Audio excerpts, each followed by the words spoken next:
एक प्रधानमंत्री जिन्होंने अपने जीवन में कई उतार चढ़ाव देखे लेकिन कभी हौसला नहीं टूटने दिया। एक प्रधानमंत्री जिन्हें गूंगी गुड़िया, दुर्गा और आयरन लेडी की संज्ञा दी गई। एक माँ जिसे सबने पत्थर जैसा कठोर समझा, लेकिन जब वो फूट फूट कर रोई तो पूरी दुनिया चकित रह गई। ये कहानी भारत की प्रथम महिला प्रधानमंत्री इंदिरा गांधी के जीवन के सबसे बुरे समय की है। ये कहानी उनके उस रूप की है जो किसी ने कभी नहीं देखा था। अपने सख्त तेवर के लिए पहचानी जाने वाली इंदिरा गांधी 23 जून 1980 को फूट फूट कर रोई थी। 22 जून 1980 की शाम इंदिरा गांधी के सबसे करीबी आर.के. धवन ने इंदिरा से डरे हुए लहजे में कहा कि मैडम प्राइम मिनिस्टर, आज के बाद मैं कभी भी संजय के साथ प्लेन में नहीं बैठूंगा। हालांकि धवन कोई पहले व्यक्ति नहीं थे जो इंदिरा गांधी को ये बात बताने गए थे।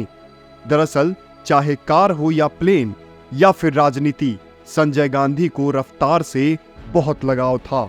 अक्सर दिल्ली के सड़कों पर कार और आसमान में पिट्स प्लेन की रफ्तार संजय को भाती थी।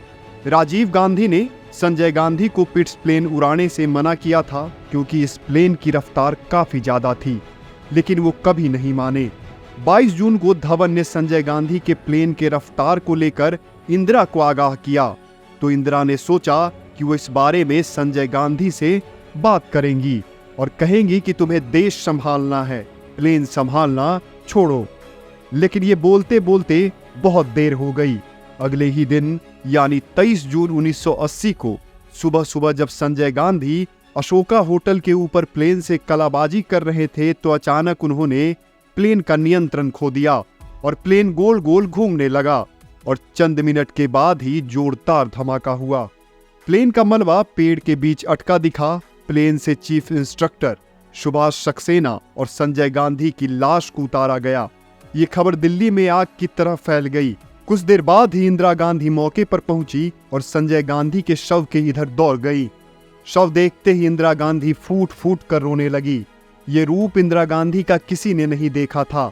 उस वक्त वो सख्त तेवर वाली प्रधानमंत्री नहीं बल्कि एक कोमल हृदय वाली माँ थी, जिसने अपने सिर्फ बेटे को ही नहीं बल्कि रीढ़ की हड्डी को खोया था। थोड़ी देर रोने के बाद उन्हें एहसास हुआ कि वो मात्र एक माँ नहीं बल्कि देश की प्रधानमंत्री भी हैं। उन्होंने कोशिश की कि वो आंसू रोक पाए, लेकिन जब वो अपनी भावना पर रोक न लगा सकी तो उन्होंने आंसुओं को छुपाने के लिए काला चश्मा पहन लिया। संजय गांधी इंदिरा गांधी के सबसे करीबी रहे थे।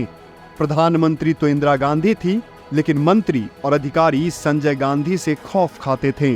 1977 में चुनाव हारने के बाद 1980 के आम चुनाव में इंदिरा गांधी की शानदार वापसी का श्रेय संजय गांधी के रणनीति को ही दिया गया था।